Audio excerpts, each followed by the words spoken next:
Es un enorme placer y un gran privilegio poder estar de nuevo en la conferencia de expositores. Le decía, creo que a Josías, venir a Grace y a esta conferencia de manera particular es sentirnos en casa. El año pasado no pudimos estar, pero qué gozo volver, ver el rostro de amigos que amamos, tener el privilegio de predicar junto a pastores que amamos y respetamos.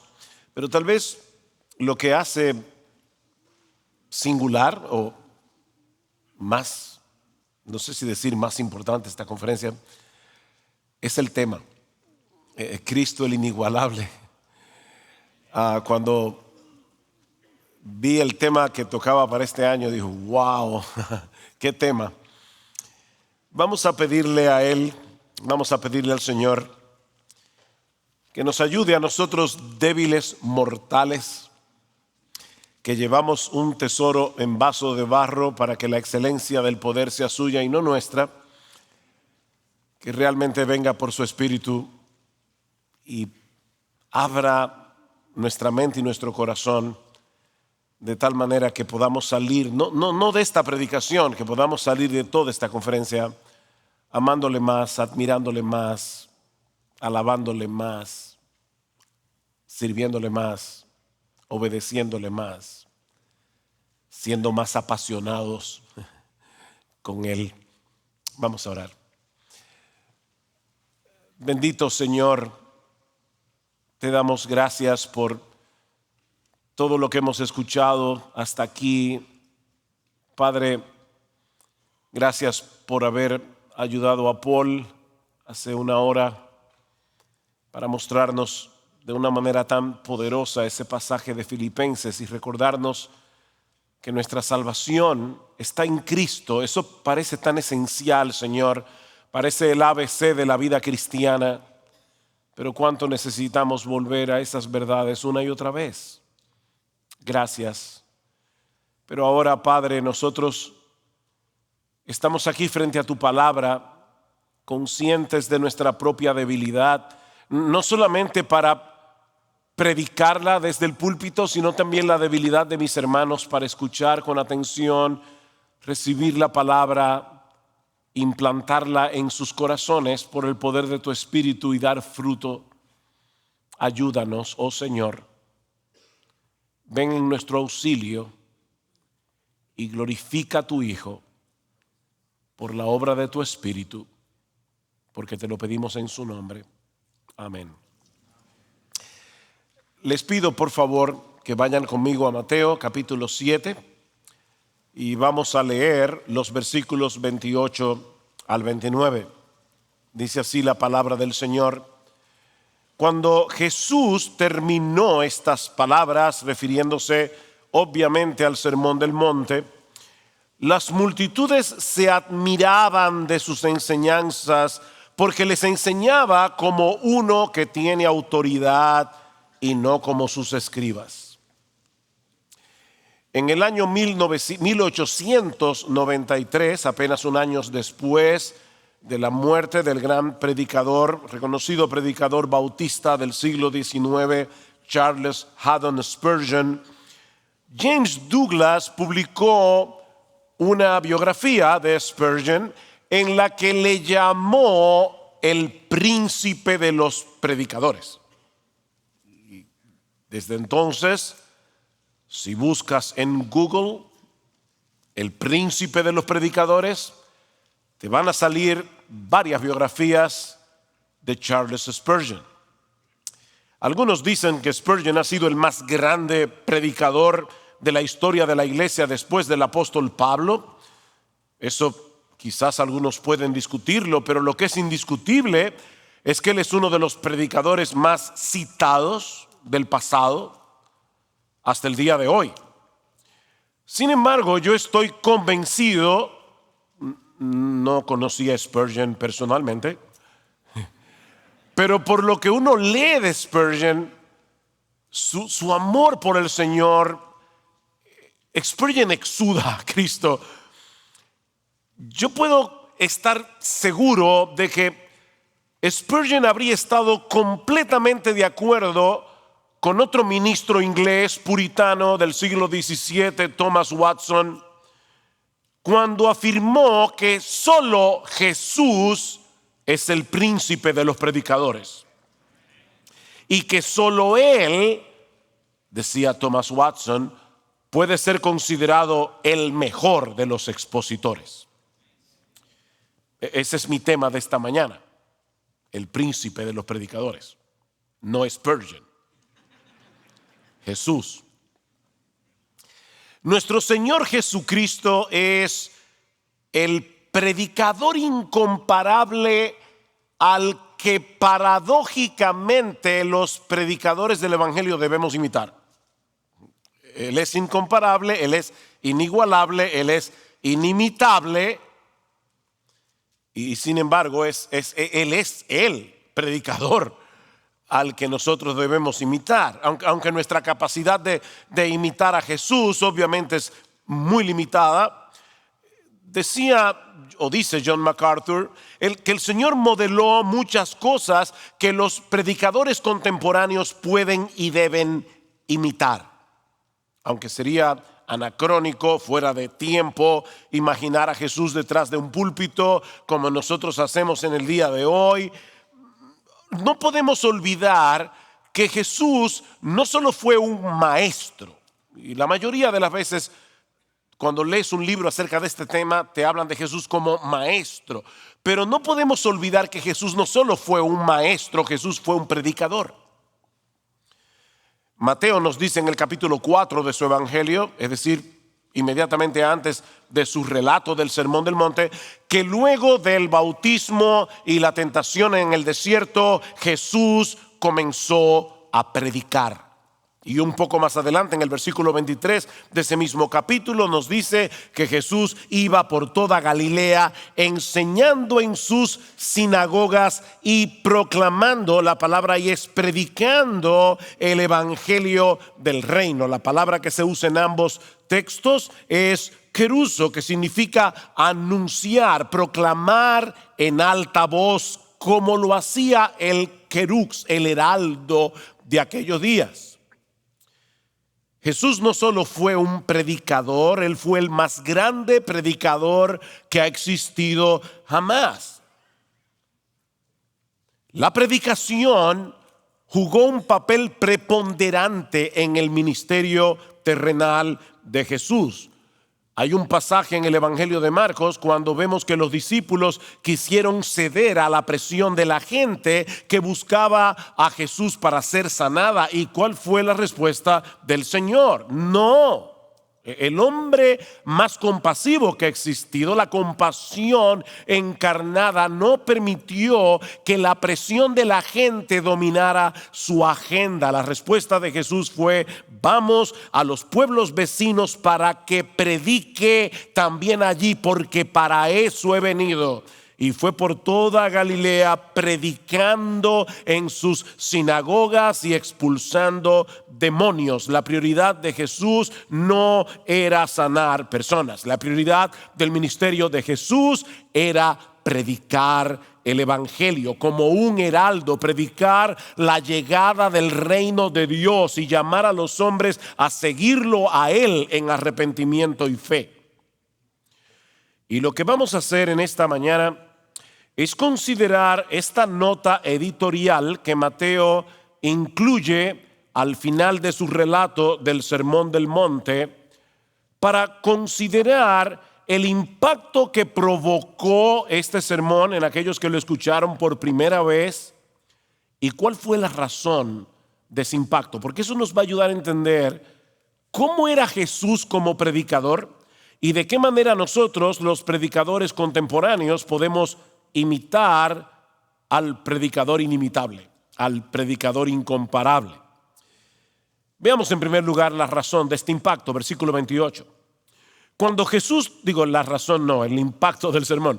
Versículo 28, cuando Jesús terminó estas palabras, esa es una frase clave que Mateo usa, una fórmula para dividir, estructurar su evangelio en 5 sesiones. Siempre Mateo nos da enseñanza, relatos, enseñanza, hechos. Cuando Jesús terminó estas palabras, las multitudes se admiraban de su enseñanza. Esta frase, esta palabra, significa literalmente, el español no nos da del todo el sentido, literalmente significa quedar estupefacto, profundamente impresionado, fuera de sí, mudo de asombro. El Nuevo Testamento amplificado lo pone de esta manera, dice que en la multitud ellos estaban atónitos y abrumados con perpleja admiración. La gente estaba muda. Y tal parece que Mateo quiere señalar el hecho de que no se trató de la impresión de un momento, porque el verbo se maravillaban está en imperfecto. Y algunos que saben un poquito de griego saben que esto indica una acción de larga duración. Ellos se admiraban. Esta es una reacción que se repetía una y otra vez durante el ministerio de Jesús. Dice en Marcos capítulo 1 versículo 21, y en un contexto completamente diferente al sermón del monte, Jesús está aquí en la sinagoga de Capernaum y dice la gente se admiraba de su enseñanza. Y un poco más adelante, allí mismo, cuando Jesús libera a un hombre endemoniado, dice Marcos que todos se asombraron de tal manera que discutían entre sí diciendo, ¿qué es esto? ¿Ven? Una enseñanza nueva con autoridad, decían ellos. Lo mismo sucedió en la sinagoga de Nazaret. Dice en Lucas capítulo 4 versículo 22 que todos hablaban bien de él y se maravillaban de las palabras llenas de gracia que salían de su boca. Su predicación producía un impacto profundo en aquellos que lo escuchaban. Hay un relato simpático, no deja de ser simpático, en el capítulo 7 del Evangelio de Juan. Los líderes religiosos de Israel enviaron alguaciles para que apresaran a Jesús y obviamente volvieron con las manos vacías. Y cuando les preguntaron por qué no lo habían traído, ellos respondieron, jamás hombre alguno ha hablado como este hombre.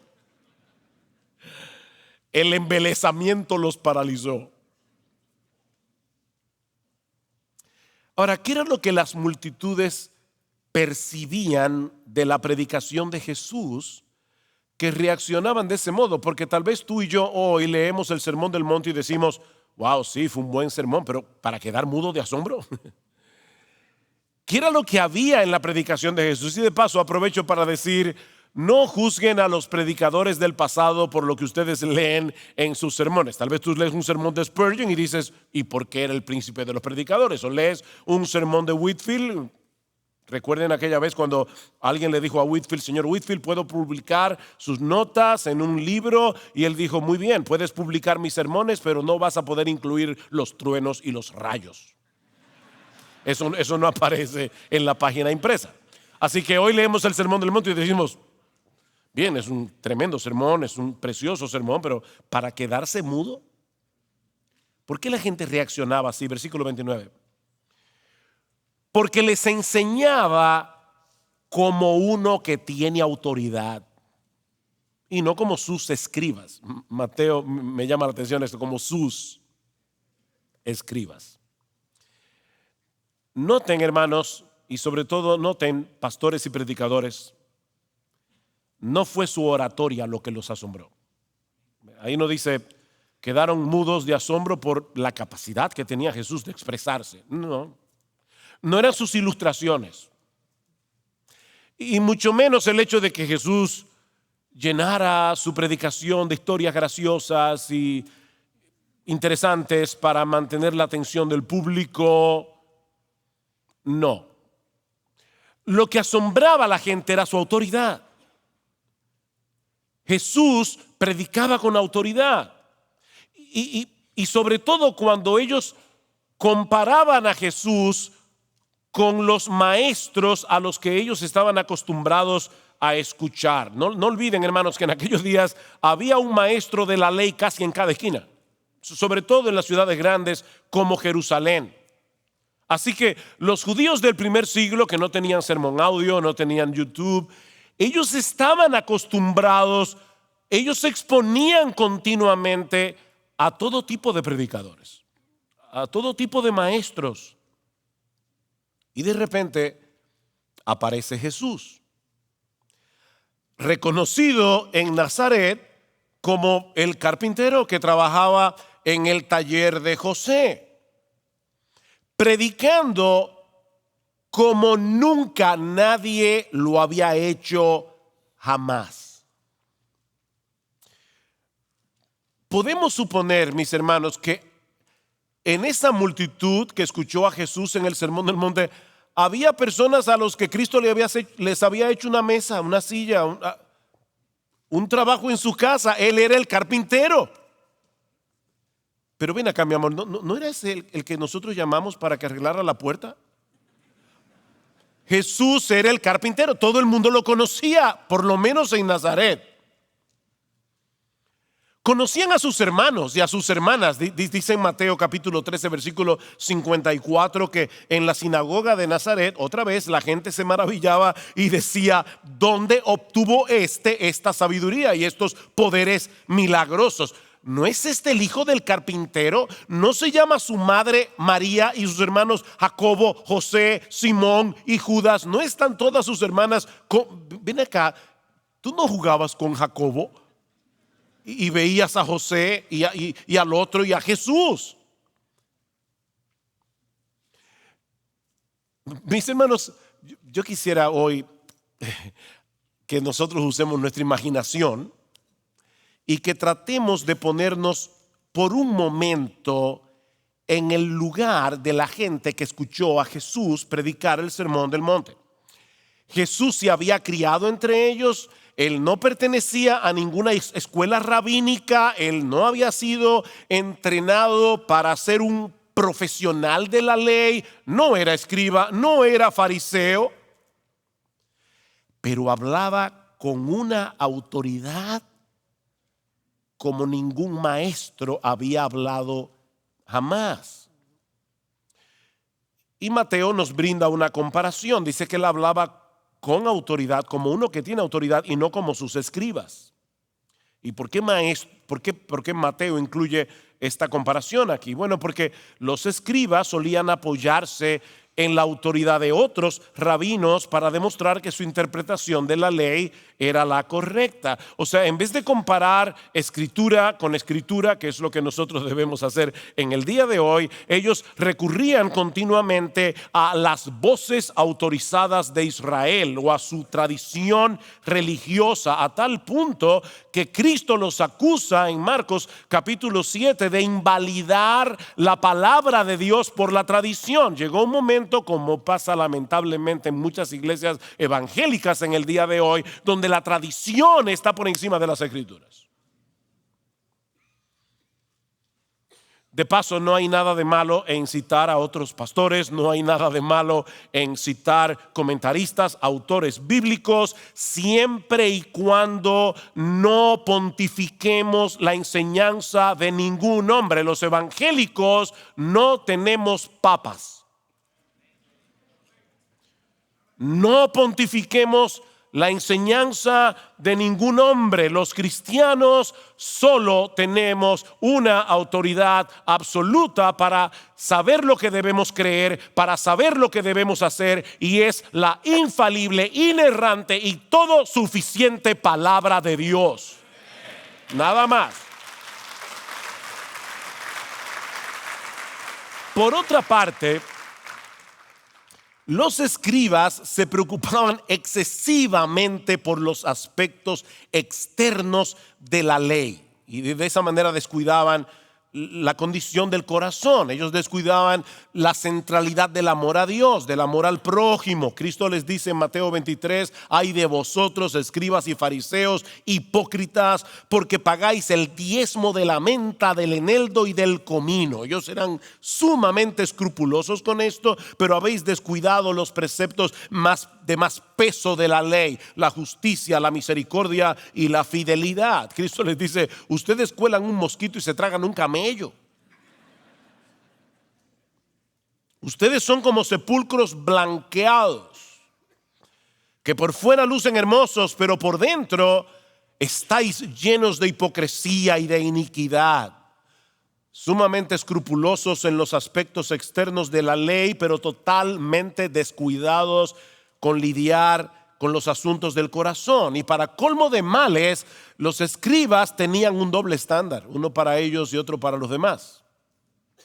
Ellos ponían sobre los otros cargas pesadas que no podían sobrellevar, pero dice Jesús: ustedes ni con un dedo quieren cargarla. Un doble estándar. Este era el tipo de maestro al que los judíos estaban acostumbrados.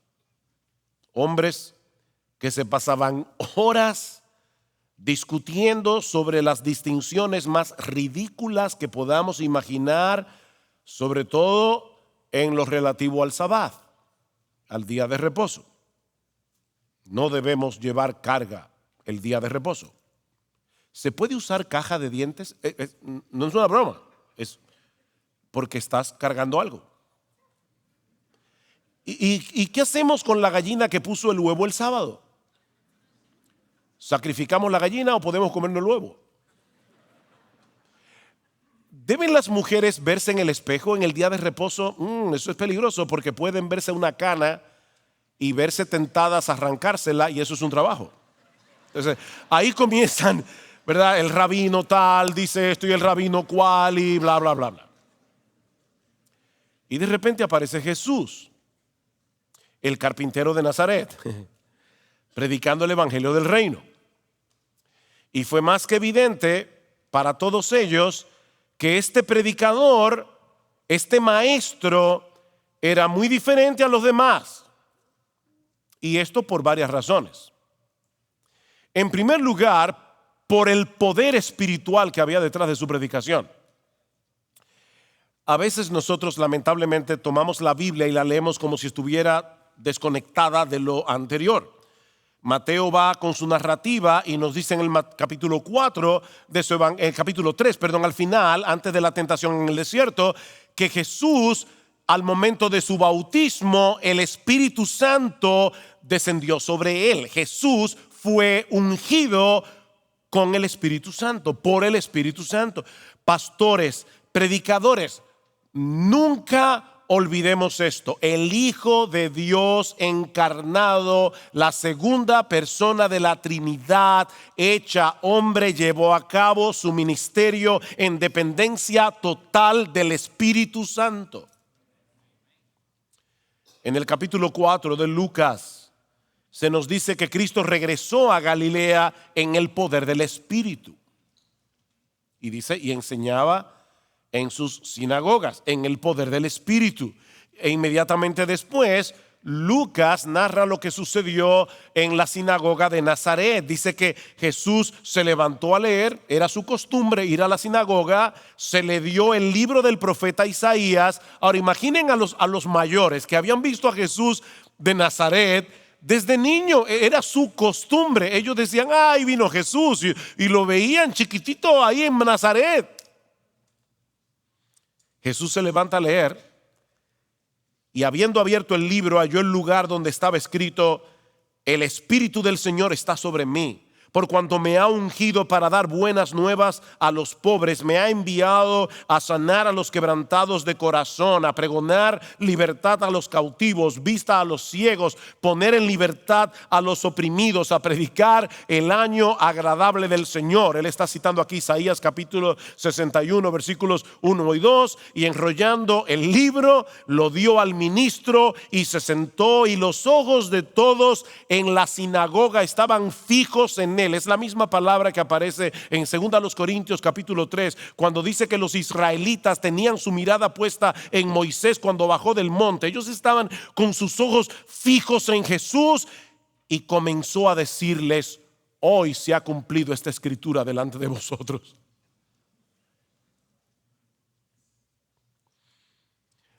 Noten, eso no fue todo lo que Jesús predicó, no fue un sermón de 2 segundos. Comenzó a decirles, eso fue parte de su sermón. Lucas no está relatando aquí todo el sermón, pero el punto es que al inicio de su predicación, Jesús comienza afirmando que el ungimiento del Espíritu del que profetizó Isaías se había cumplido en él, como el Mesías. Cristo ministró en el poder del Espíritu Santo. ¿Cuánto más nosotros tenemos que depender de Él? Sí, debemos prepararnos cuidadosamente para exponer la palabra. Debemos hacer una exégesis precisa del texto bíblico y luego preparar nuestros sermones con el mayor empeño del que seamos capaces. Mis hermanos, esto es un arduo trabajo. Pablo dice en 1 Timoteo capítulo 5 versículo 18: los ancianos que gobiernan bien sean tenidos por dignos de doble honor, mayormente los que trabajan en predicar y enseñar. Y esta palabra es exactamente la misma que aparece en Apocalipsis capítulo 2 versículo 2, cuando Jesús le dice a la iglesia en Éfeso: yo conozco tu arduo trabajo. Predicar es un arduo trabajo que requiere del poder del Espíritu para ser eficaz. ¿Ven? La buena predicación es el resultado de un arduo trabajo en dependencia del Espíritu. No es escoger una cosa o la otra. Tratar de escoger entre el trabajo del predicador o la dependencia del Espíritu es como decidir: ok, tenemos un problema en el vuelo, ¿de qué ala nos desprendemos? ¿De la derecha o de la izquierda? No podemos desprendernos de ninguna de las dos, porque el avión no puede volar sin las dos alas, y la buena predicación tampoco. En toda la historia de la iglesia nunca ha habido un solo predicador, y miren que han habido muchos buenos, un solo predicador que en su propia capacidad haya podido convertir un alma o edificar una iglesia.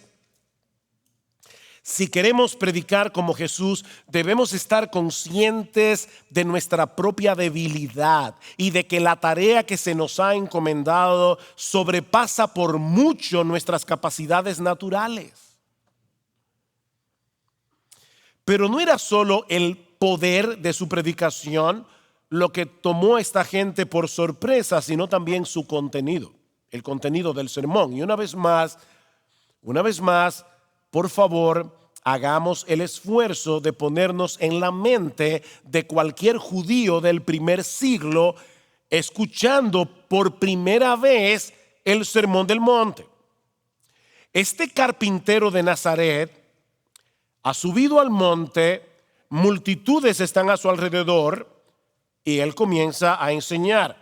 Pero lo más sorprendente de su enseñanza no son las elevadas normas éticas que Jesús plantea que tienen los ciudadanos del reino. Eso no fue lo más sorprendente.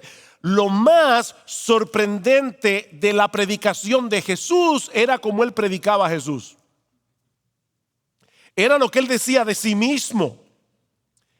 En el Sermón del Monte, Jesús se presenta a sí mismo como el intérprete final y absolutamente correcto de las Escrituras. Mateo 5, a partir del versículo 21, esto es lo que los maestros de la ley les han enseñado, pero yo os digo.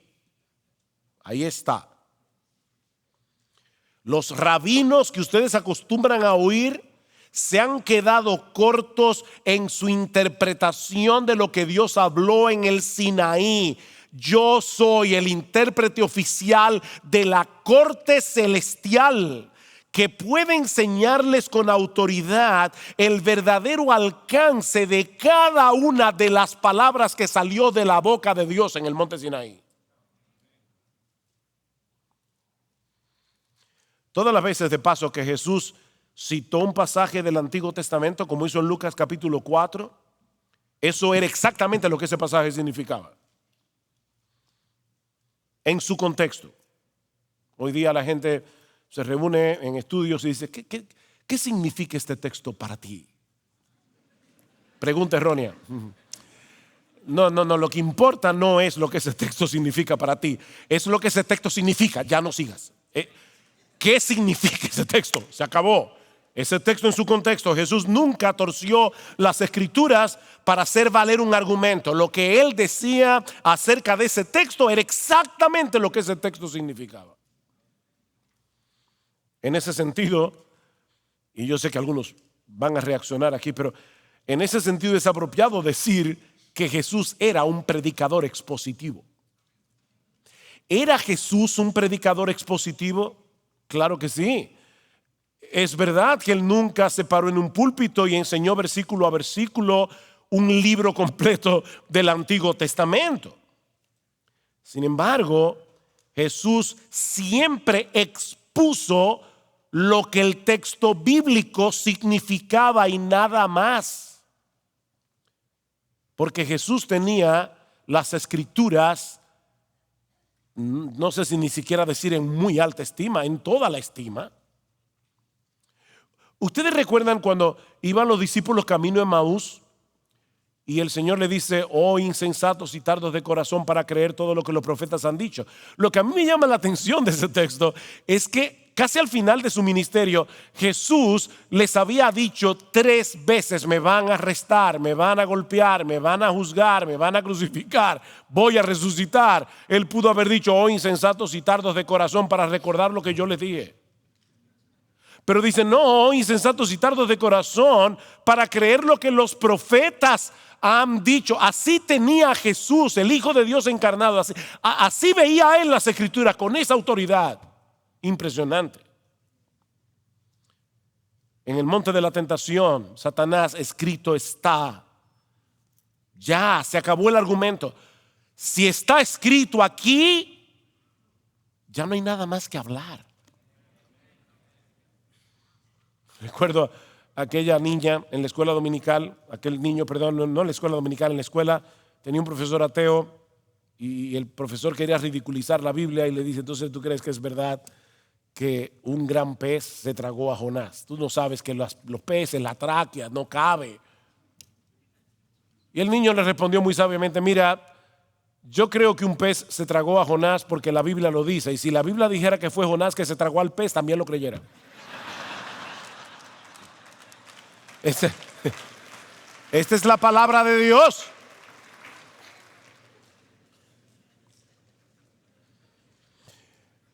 Pastor, predicador, si tú quieres predicar como Jesús, procura con diligencia trazar correctamente la palabra de verdad.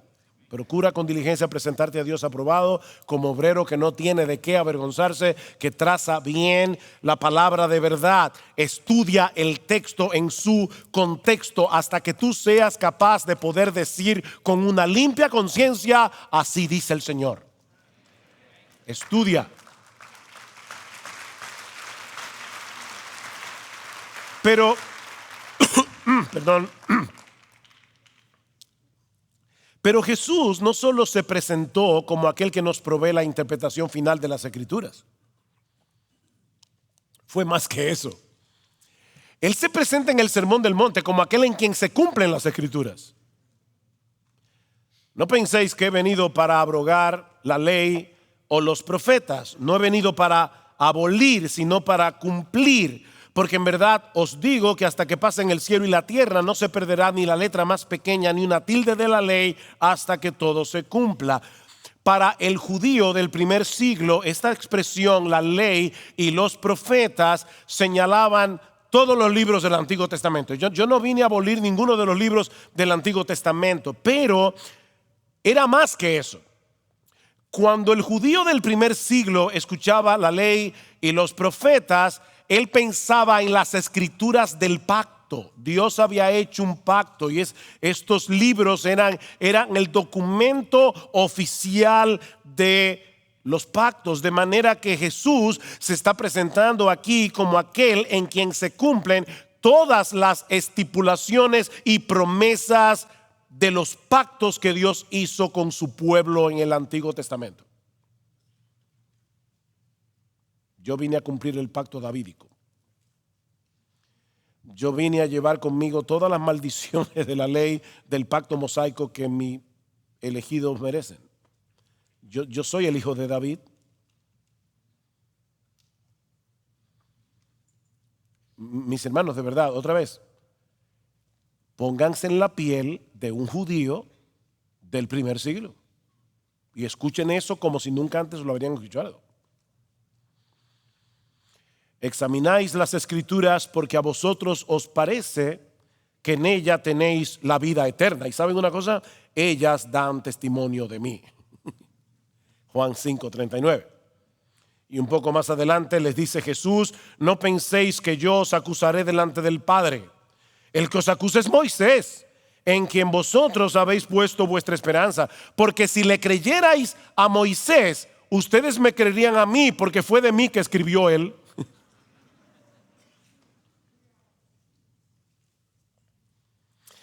Eso sería el colmo de la arrogancia si Jesús hubiera sido un hombre común y corriente. Pero él no lo dejó ahí.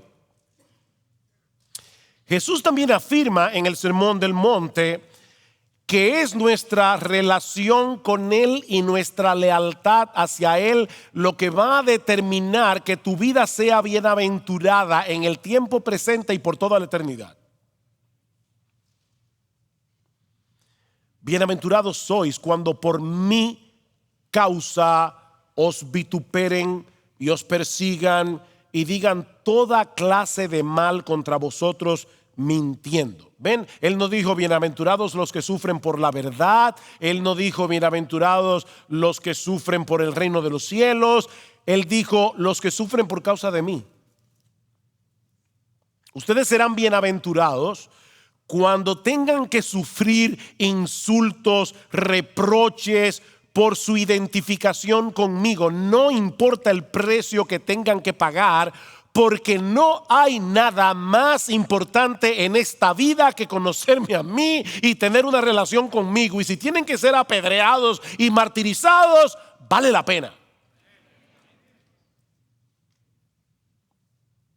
Yo me imagino a algunos, pero ¿qué es lo que se cree este hombre? Pero él no se quedó ahí. Gozaos y alegraos, le dice en el versículo siguiente, porque vuestro galardón es grande en el reino de los cielos. Y ahora escuchen, porque así persiguieron a los profetas que fueron antes que vosotros. ¿Por qué persiguieron a los profetas? Por su lealtad a Yahvé, a Jehová. Es por eso que John Stott dice: esta analogía con los profetas resulta impresionante. Jesús espera que sus seguidores sufran por su causa y luego asemeja la persecución de ellos con la de los profetas del Antiguo Testamento. Ahora bien, aquellos profetas sufrieron por su fidelidad a Dios, mientras que los discípulos de Jesús sufrirían por su fidelidad a Él. Mis hermanos, la implicación es bastante clara.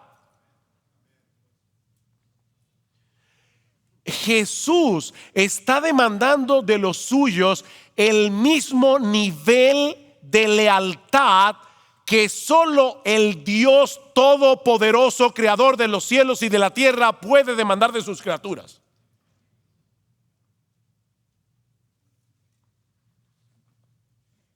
Pero más aún, Jesús concluye el Sermón del Monte declarando con absoluta autoridad que el veredicto del juicio final está en sus manos y que depende de nuestra relación con Él, no de guardar la ley, no de ser fariseo ni escriba, no, es tu relación conmigo.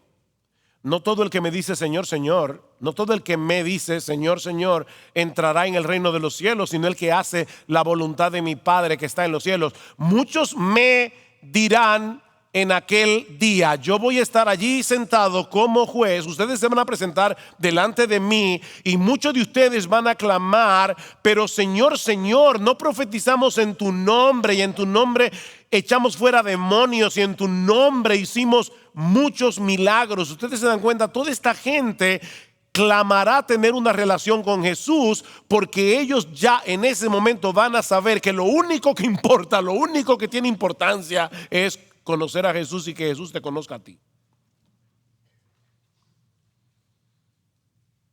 Me encantó la ilustración de Paul con el ministro luterano. Bueno, yo no hubiera querido golpearlo, pero definitivamente entendí perfectamente lo que Paul estaba sintiendo ahí.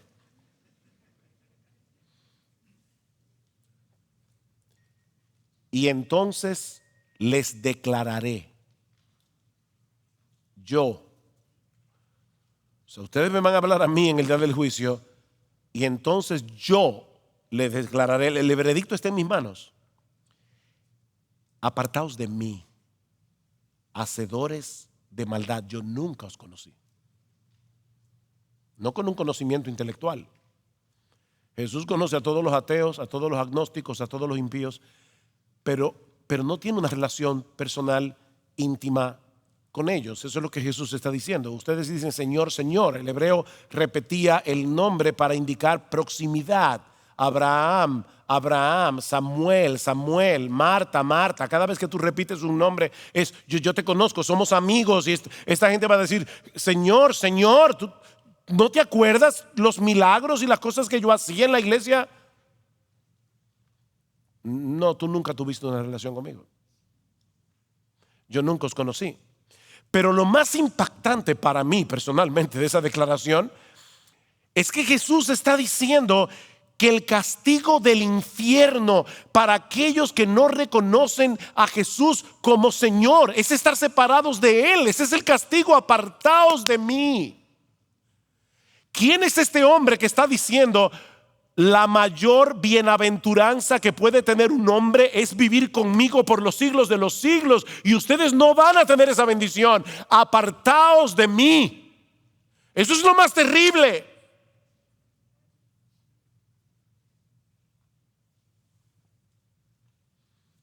De ahí su apelación final a que tomemos bien en serio sus palabras y construyamos nuestras vidas sobre ese fundamento.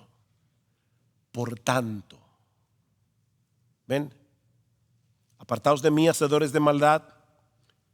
Por tanto, cualquiera que oye estas palabras mías y las pone en práctica será semejante a un hombre sabio que edificó su casa sobre la roca. Pero el que oye estas palabras mías y no las pone en práctica será semejante a un hombre insensato que edificó su casa sobre la arena, y grande fue su destrucción. Jesús no solo fue el expositor por excelencia de la voluntad revelada de Dios en las Escrituras, Él es la revelación final de Dios. Hebreos 1. Dios. Ustedes saben que la carta a los Hebreos es un enigma para muchos porque no sabemos quién la escribió. Todas las cartas de Pablo comienzan: Pablo, apóstol de Jesucristo por la voluntad de Dios, a los santos y fieles en Cristo Jesús que están en Éfeso. No te afanes por saber quién fue el autor humano de la carta a los Hebreos. El autor está ahí mismo, Dios. Ahí está ya. Pero ahora dice: Dios, habiendo hablado muchas veces y de muchas maneras a los padres por los profetas, en estos postreros días nos ha hablado por el Hijo. Él es la revelación final de Dios. Por eso es que al final de su ministerio, en Mateo capítulo 24, versículo 35, el Señor es capaz de decir: el cielo y la tierra pasarán, pero mis palabras no pasarán. Esta es una versión personalizada de Isaías 48. La palabra del Dios nuestro permanece para siempre. Y ahora Jesús dice: mis palabras también. Es una fórmula muy similar a la que aparece en Mateo 5:18. El cielo y la tierra pasarán, pero ni una jota ni una tilde pasará de la ley hasta que todo se haya cumplido. Pero ahora Jesús cambió las cosas y dice, tampoco mis palabras. Ni una jota ni una tilde de la ley, ni mis palabras tampoco, porque mis palabras son las palabras de Dios. Lo que provocó el asombro de la gente aquel día era el hecho de que Jesús predicara a Jesús en esos términos. Ese fue el choque. Eso era insólito para un judío del primer siglo. De manera, mi amado hermano, pastor, predicador, si tú quieres predicar como Jesús, y por eso me encantó, de verdad, lo digo de corazón, estaba sentado ahí con mi esposa oyendo predicar a Paul hace una hora y decía, wow, Señor, gracias, gracias, Señor, gracias. Si tú quieres predicar como Jesús, procura que al final de tu predicación la gente salga de la iglesia admirándolo a Él, no a ti. No a ti. Ya no me acuerdo quién fue que dijo, porque lo han citado y le han puesto a tanta gente que lo dijo, que ya no sé quién lo dijo, pero alguien dijo, no se puede subir al púlpito para demostrar que tú eres inteligente y que Jesús es hermoso al mismo tiempo. No se puede. Exalta a Cristo. Predica a Cristo, que la gente lo vea hermoso, como Él es. Porque no nos predicamos a nosotros mismos, dice Pablo en 2 Corintios capítulo 4. No nos predicamos a nosotros mismos, sino a Jesucristo como Señor. Y nosotros solo somos sus siervos por amor a Jesús. ¿Y saben por qué nosotros predicamos a Jesús? Dice Pablo, porque Dios, que mandó que de las tinieblas resplandeciese la luz, es el que resplandeció en nuestros corazones para iluminación del conocimiento de la gloria de Dios en la faz de Jesucristo. Si nuestro evangelio está encubierto, entre los que se pierden está encubierto, en los cuales el Dios de este siglo cegó el entendimiento del evangelio para que no puedan ver la gloria de Jesús en el evangelio. Eso acaba de decir Pablo en el capítulo 4, versículos 3 y 4 de 2 Corintios, y dice ahora, pero yo predico a Jesús. Pablo, ¿y por qué tú predicas a Jesús si ya tú acabas de decir que los pecadores están ciegos? Ellos no pueden ver esa gloria, porque es a través de la predicación de la gloria de Jesús que el Espíritu Santo actúa para quitar la venda de los ojos de los pecadores. Cuando estamos predicando el evangelio y estamos exaltando a Jesús, viene el Espíritu Santo sobre aquellos que fueron elegidos por el Padre y dice, sea la luz, y de repente tú ves lo que nunca antes habías visto, que Jesús es glorioso, majestuoso, lleno de gloria.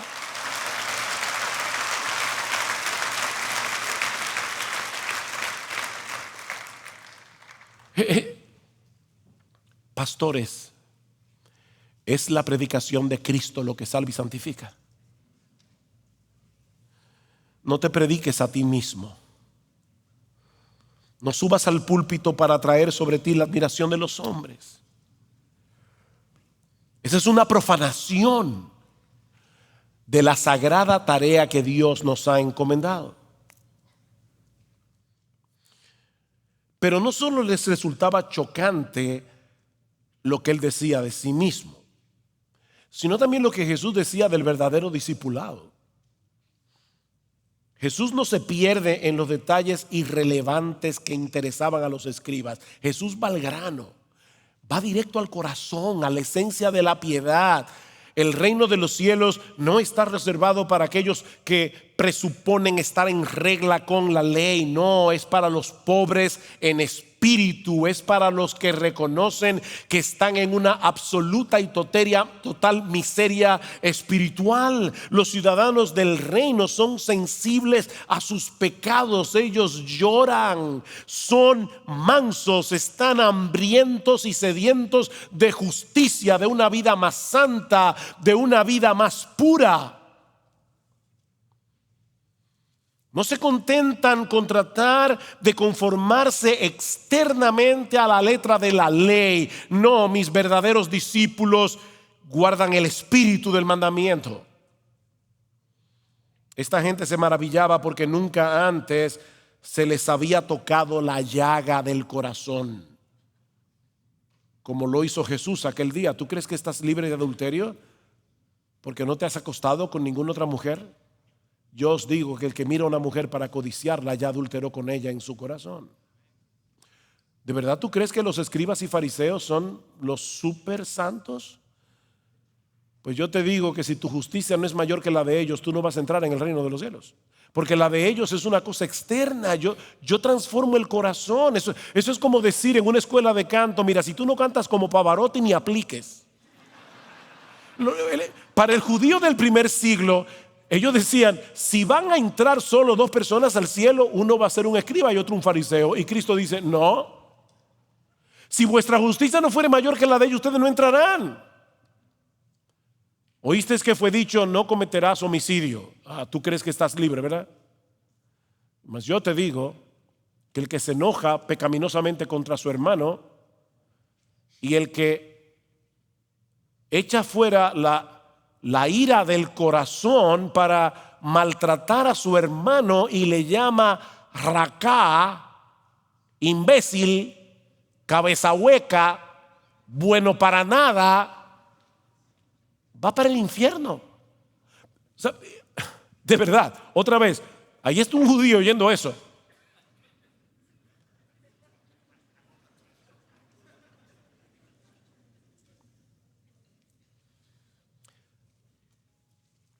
Esta gente se maravillaba porque nunca antes habían escuchado a nadie predicar con esa, como bien ha dicho alguien, inigualable y poderosa sencillez. Jesús no se perdía en términos raros.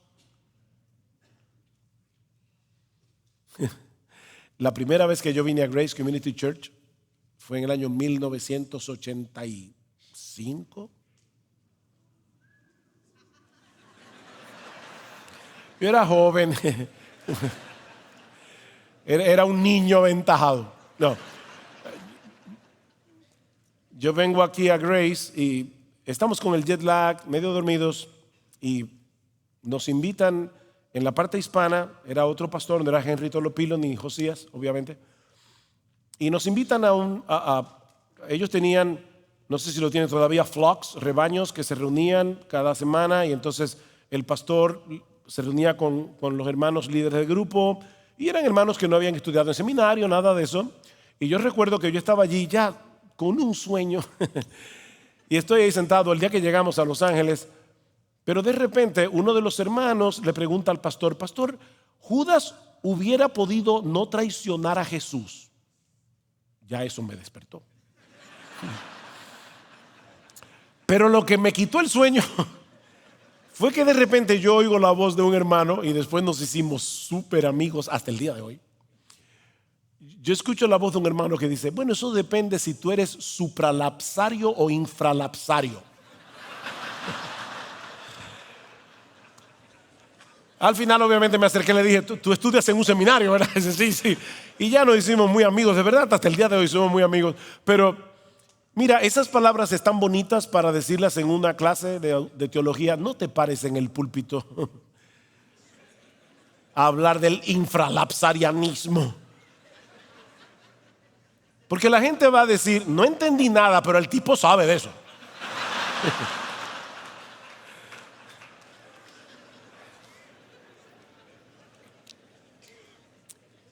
Jesús hablaba con sencillez. Es impresionante. Todos, ahora voy a violar mi propia regla. Todos los aforismos que usa Jesús.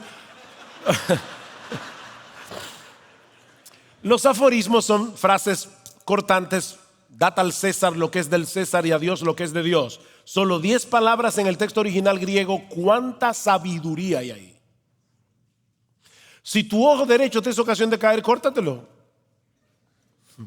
Si tu mano derecha te es ocasión de caer, si tu ojo derecho, sácatelo. No os afanéis por vuestra vida, que habéis de comer, que habéis de beber, que habéis de vestir. ¿No es la vida más que el alimento y el cuerpo más que el vestido? Mirad las aves del cielo. Yo me imagino que en ese momento estaba en el monte, estaba pasando una bandada de aves. Miren las aves. No se afanan, ellos, no hay un banco de gusanos. Porque vuestro Padre, no el Padre, Él no es el Padre de las aves. Él es vuestro Padre. Vuestro Padre las alimenta. Y ustedes valen más que ellas. ¡Qué sencillez! Fue la conjunción de todos estos elementos sumados al carácter moral intachable de Jesús, lo que dejó muda de asombro a las multitudes que escucharon a Jesús aquel día y durante el resto de su ministerio. Jesús fue capaz de preguntar a sus enemigos: ¿quién de vosotros me prueba que tengo pecado? Y si digo verdad, ¿por qué vosotros no me creéis? ¿Saben cuál fue la respuesta de sus enemigos? Silencio. ¿Alguno de ustedes me acusa de pecado? No. Jesús hablaba con autoridad porque tenía autoridad. La autoridad del inefable y glorioso Hijo de Dios hecho hombre. En ese sentido Él es inigualable, Él es incomparable, Él es inimitable. Pero ¿saben qué? Él le ha conferido a los hombres que Él ha llamado al ministerio una autoridad delegada. Recuerdan que yo les dije, y no fue sin propósito, que el Evangelio de Mateo está dividido en 5 secciones y siempre terminó Jesús estas palabras, ahí comienza otra sección. La próxima sección comienza en el capítulo 10. ¿Y cómo comienza el capítulo 10 de Mateo? La segunda sección. Aquí en la primera sección de Mateo vemos la autoridad de Jesús. En la segunda sección comienza diciendo que Jesús le dio autoridad a sus discípulos. Él delegó autoridad. Y luego en el capítulo 28 termina diciendo: toda autoridad me ha sido dada en el cielo y en la tierra. Por tanto, id a ser discípulos de todas las naciones, bautizándolos en el nombre del Padre, del Hijo y del Espíritu Santo, y enseñándoles a guardar todas las cosas que yo os he mandado. Y he aquí, yo estoy con vosotros todos los días hasta el fin del mundo. Nosotros no tenemos autoridad en nosotros mismos. Pastor, predicador, tus opiniones en el púlpito, resérvatelas para ti. Predica la palabra. Porque tu autoridad es directamente proporcional a tu fidelidad en exponer con precisión las escrituras para la gloria de Dios y el bien de las almas, sumado a una vida que sea coherente con el evangelio que tú predicas. No perfecta, no perfecta, pero sí coherente. Pablo dice a los ancianos de Éfeso: mirad por vosotros y por todo el rebaño en que el Espíritu Santo os ha puesto por obispos para apacentar la iglesia del Señor, la cual Él ganó por su propia sangre. ¿Por quienes deben velar primero? Por ustedes mismos, pastores. Cuiden su vida devocional, cuiden su relación con Dios, cuiden su relación con Cristo, amen a Cristo. Mirad por vosotros y por todo el rebaño. Y luego a Timoteo, Pablo le dice: Timoteo, ten cuidado de ti mismo y de la doctrina. Pero ten cuidado de ti mismo, no descuides tu vida espiritual. La principal labor de un pastor es cuidarse a sí mismo. ¿Saben por qué? Déjenme revelarles algo públicamente. Nosotros tenemos una oveja en la iglesia que me da muchísimo trabajo, mucho trabajo. Y yo voy a ser capaz de decirles aquí delante de todos cómo se llama: Sugel Michelén. Porque yo vivo con Sugel Michelén las 24 horas del día. Pastorearme a mí, mi propio corazón, es lo que más me da trabajo, lo que más trabajo me da. Mirad por vosotros y por todo el rebaño en que el Espíritu Santo os ha puesto por obispos. Nuestra meta como predicadores no es llegar a ser famosos, no es llegar a ser populares, no es tener una iglesia grande, ni siquiera es provocar el asombro de la gente. Cristo provocó el asombro de la gente, pero Él no predicaba buscando ese asombro. No es procurando el asombro de la gente. No olviden que fue en la sinagoga de Nazaret donde muchos se maravillaban de las palabras de gracia que salían de su boca, donde después quisieron despeñarlo. debemos imitar a Jesús, al príncipe de los predicadores, porque queremos ser cada vez más eficaces en la proclamación de su palabra. Queremos ser más eficaces en exaltarlo a Él mismo en el púlpito, aunque tengamos que pagar un alto precio por identificarnos con un Mesías que el mundo aborrece. Pero ¿saben qué, pastores? Cuando aparezca el príncipe de los pastores, vosotros recibiréis la corona incorruptible de gloria y la invaluable recompensa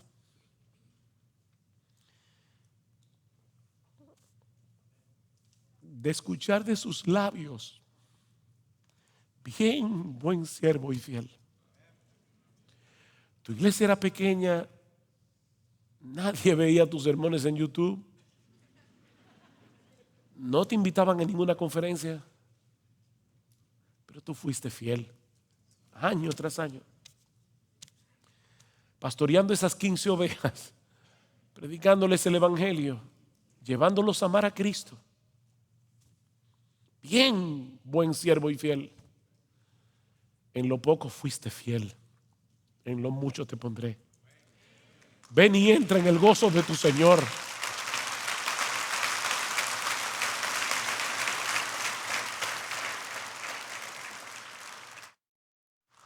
Padre, gracias, Señor. Gracias, Señor, por habernos dado el privilegio de predicar tu palabra una vez más. Señor, bendice esta conferencia, bendice el esfuerzo que hacen nuestros hermanos, pero no para llenar a la gente de conocimiento, como si el conocimiento en sí mismo tuviera valor. Es para servirte mejor a ti, Señor. Padre, perdónanos, porque muchas veces hemos sido ladrones de gloria. Perdónanos, Señor, por no procurar ardientemente la exaltación de tu Hijo. Perdónanos, Señor, por no ser diligentes al estudiar tu palabra. Ayúdanos, Señor. Somos débiles. Bendice a cada pastor, cada predicador que se encuentra en este lugar, pero bendice también a los hermanos. Que ellos sepan discernir, Señor, cuando están en un púlpito donde el hombre está endiosado, está exaltándose a sí mismo, no los está llevando a Cristo. Que puedan huir, Señor, a una verdadera iglesia. Que puedan discernir, Señor, pero al mismo tiempo que sepan apreciar a sus pastores, a sus predicadores, que con sencillez, con esfuerzo, tal vez totalmente desconocidos, les predican tu palabra domingo tras domingo. Llévalos a tenerlos en alta estima. Pero sobre todo, Señor, a todos los que estamos aquí,